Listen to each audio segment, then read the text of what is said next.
Scientists believe that this peculiar-looking, strangely scented fruit could be the solution to combating global hunger as temperatures continue to rise. This fruit curiously smells like baking bread and tastes like potatoes, and it might also provide a means to help feed communities amid drought and famine. Breadfruit, despite its name, is not made of bread. It's a tall tree native to islands in the Pacific that produces a starchy fruit, similar to a jackfruit. Researchers at Northwestern University have been studying breadfruit because they believe it could help feed the world as our more vulnerable crops are plunged into jeopardy due to rising global temperatures. Although humans have grown adept at cultivating a wide variety of food, changes to the climate and resulting weather patterns are likely to make it harder to grow some foods, like rice, soybeans, corn, and wheat.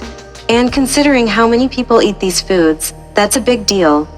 But a new study from these Northwestern scientists has found that breadfruit is incredibly resilient to warming temperatures and changes to precipitation. The drought-resistant breadfruit doesn't need a ton of fertilizer or water to grow either.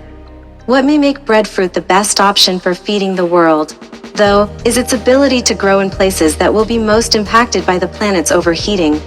Northwestern identified areas such as sub-Saharan Africa, which is particularly vulnerable to the warming climate and the resulting food insecurity, as a prime location to grow breadfruit. The fruit can be prepared in tons of different ways and actually smells like bread as it cooks.